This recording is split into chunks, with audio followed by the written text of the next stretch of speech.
السلام علیکم ورحمۃ اللہ وبرکاتہ۔ پیارے دوستو، آج پھر ایک خیری ملتانی صاحب کا بہت ہی پیارا بیان لے کر حاضر ہوا ہوں۔ بیان کا عنوان کہ کسی غریب کی بددعا مت لینا۔ بیان کو مکمل سنیے گا۔ آئیے لے چلتے ہیں تو بیان کی طرف۔ حدیث میں آتا ہے، ارشاد ہے مدنی کریم صلی اللہ علیہ وسلم کا کہ بعض لوگ اللہ کی زمین پہ چلتے ہیں، بعض لوگ اللہ کی زمین پہ چلتے ہیں اور زمین اللہ سے یہ اجازت مانگتی ہے، پروردگار اگر اجازت ہو میں اس کو نگل جاؤں، میں نہیں چاہتی کہ اس کے منحوس قدم مجھ پہ پڑتے رہیں، اجازت ملے میں اس کو لقمہ بنا کر کے نگل جاؤں، اس کو زمین کی تہ میں لے آؤں۔ اور ایک اور ارشاد ہے حضور کریم صلی اللہ علیہ وسلم کا، یوں فرمایا کہ جب قوم کے اندر تین چیزیں ہو جائیں، جب کسی قوم میں تین عادتیں، تین خصلتیں، تین برائیاں پیدا ہو جائیں تو سرکار مدینہ صلی اللہ علیہ وسلم نے فرمایا وہ قوم پھر زمین کے اوپر بسنے کے لائق نہیں رہتی، اس قوم کو زمین کے اندر غرق ہو جانا چاہیے۔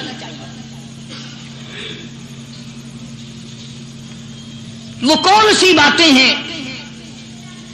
ارشاد فرمایا محمد عربی صلی اللہ علیہ وسلم نے کہ پہلی بات تو ان کی یہ ہے کہ جب قوم کے امیر لوگ، غنی لوگ، مالدار لوگ بخیل ہو جائیں، اللہ تعالیٰ نے جو ان کو سرمایہ دیا ہے، رب العالمین نے جو ان کو پیسہ اور دولت دی ہے، اس میں کسی غریب کا وہ حصہ ہی نہ رکھے۔ چنانچہ آج آپ دیکھ لیں، فالتو لاکھوں روپیہ لگ جائے گا، لیکن کسی بیوہ کے گھر ایک سیر آٹا دینا، کسی یتیم کے سر پہ ہاتھ پھیرتا ہوا امیر آدمی شرماتا ہے کبھی میرے ہاتھ کی ہتھیلی نہ گھس جائے۔ حالانکہ ارشاد فرمایا مدنی کریم صلی اللہ تعالی علیہ وسلم نے بعد وقت ایسا قبولیت کا ہوتا ہے جو آدمی یتیم کے سر پہ ہاتھ پھیر دے محبت کے ساتھ، یہ بچہ یتیم ہے، اس کا لاڈ اجڑ گیا، اس کا مان اجڑ گیا، اس کا ابا رخصت ہو گیا، اس کو گود میں بٹھا کر پوچھنے والا چلا گیا بیٹا تو کیا چیز کھاوے گا؟ حضور کریم صلی اللہ تعالی علیہ وسلم نے فرمایا جب یتیم کے سر پہ آدمی محبت کے ساتھ، شفقت کے ساتھ ہاتھ پھیرتا ہے، اللہ پاک یوں فرماتا ہے مجھے اپنی کبریائی کی قسم جتنے بال اس کے ہاتھ کے نیچے آ جاتے ہیں اتنی نیکیاں ہاتھ پھیرنے والے کے نام اعمال میں لکھ دی جاتی ہے۔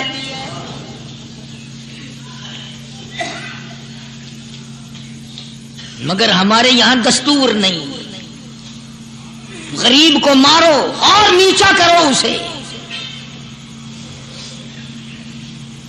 جناب مدنی کریم صلی اللہ تعالی علیہ وسلم تشریف لے جا رہے ہیں، راستے میں کچھ بچوں کو کھیلتے ہوئے آپ نے دیکھ لیا، بڑے خوشی سے چھلانگے لگا رہے ہیں، بچے کھیل رہے ہیں، ایک بچہ دیوار کے ساتھ بالکل مونچھا غمزدہ پریشان کھڑا ہے۔ حضور کریم صلی اللہ تعالی علیہ وسلم کی نگاہ مبارک اس بچے پہ پڑ گئی، آپ نے قریب تشریف لا کر اس سے پوچھا او بچے، سارے بچے کھیل رہے ہیں تو کیوں نہیں کھیلتا؟ کہنے لگا میرا کھلانے والا دنیا سے چلا گیا، کیسے کھیلوں؟ ابا نہیں، اماں نہیں، ہر وقت پریشان رہتا ہوں، لوگوں کے دروازوں پہ چوکھٹوں پہ دھکے کھاتا ہوں۔ آپ مدنی کریم صلی اللہ تعالی علیہ وسلم نے رحمت والے ہاتھ سے اس یتیم کی انگلی پکڑی اور اپنی ساتھ پیار کرتے ہوئے تشریف لے آئے، فرمایا جناب عائشہ صدیقہ رضی اللہ تعالی عنہا سے اللہ والی آج اللہ پاک نے تجھے بڑی غنیمت بخشی ہے، بڑی دولت دی ہے، عید کا دن ہے، میں عید کی نماز کے لیے جا رہا تھا، بچے سارے خوشیاں منا رہے تھے، یہ بچہ دیکھا میں نے بڑا غمزدہ کھڑا تھا، بڑا پریشان کھڑا تھا، اب میں نے اس سے پوچھا آج عید کا دن ہے تو خوشی کیوں نہیں مناتا؟ بچہ نے جواب دیا میری خوشی منانے والے دونوں ہی چلے گئے۔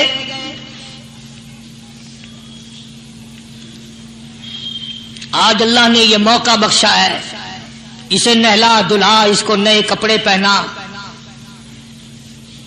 معصوم بچے کے سر پہ ہاتھ پھیرتے ہوئے فرمایا بیٹا گھبرانا، یہ عائشہ صدیقہ تیری اماں ہے، میں محمد الرسول اللہ آج سے تیرا ابا بن گیا ہوں۔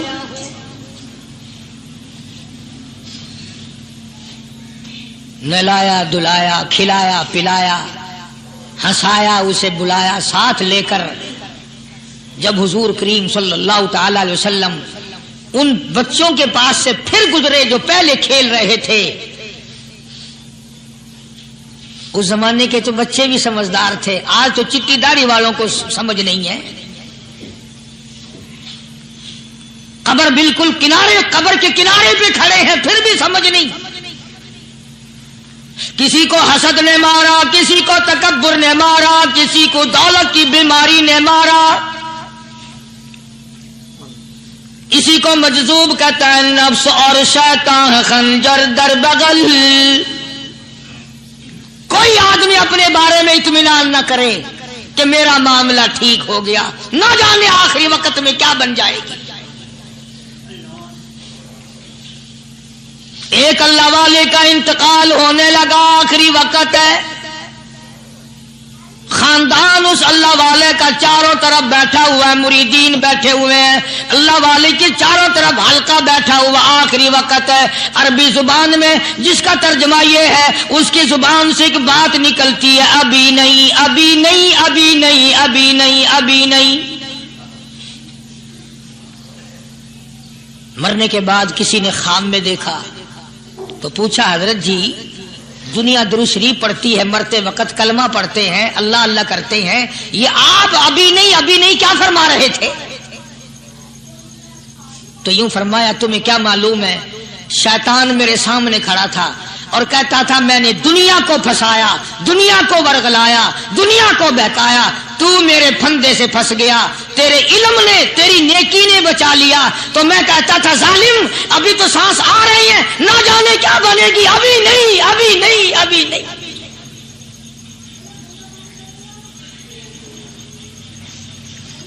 اسی کو مجذوب کہتا ہے، کیا معلوم کیا بن جائے گا، کس حال میں دم نکلے گا، رات کو کیا ہو جائے گا، دن کو کیا بن جائے گا؟ فرمایا نفس اور شیطان ہے خنجر در بغل،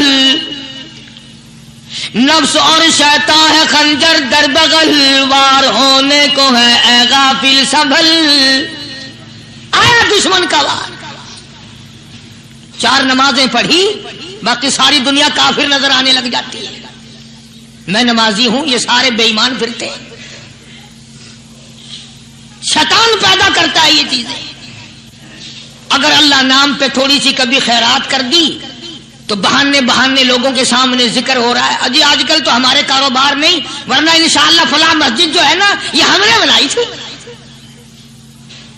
بہانے بتانا۔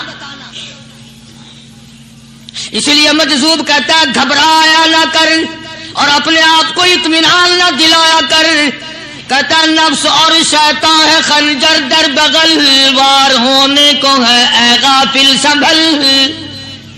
چلا شیطان کا خنجر، چلا شیطان کا خنجر، لگایا اس نے دو، لگایا اس نے دو۔ لوگوں کا خیال یہ ہے کہ شیطان صرف وہ، شیطان کے بہکائی میں وہ آدمی آتا ہے جو کسی کو قتل کر دے۔ لوگوں کے نزدیک صرف زنا کرنا گناہ ہے، قتل کرنا گناہ ہے، چوری کرنا گناہ ہے، ڈاکہ مارنا گناہ ہے، اور چوتھی چیز گناہ ہی کوئی نہیں۔ حضرت عثمان غنی ذی النورین رضی اللہ تعالی عنہ کی مبارک مجلس ہے، صحابہ کرام کا دور ہے، نبی کا دوہرا داماد، مجلس ہے عثمان ذی النورین کی۔ ایک آدمی مجلس میں آ کے بیٹھا، حضرت عثمان کی مجلس میں ایک آدمی آ کے بیٹھا تو حضرت عثمان فرماتے ہیں، توجہ، حضرت عثمان فرماتے ہیں، یوں نہیں فرمایا کہ تو نے ایسا کیا ہے، اسے ذلیل نہیں کیا، بلکہ یوں فرمایا لوگوں کو شرم نہیں آتی، لوگ آنکھ کا زنا کر کے میری مجلس میں آ کے بیٹھتے ہیں، لوگ آنکھ کا گناہ کر کے میری مجلس میں آ کے بیٹھتے ہیں۔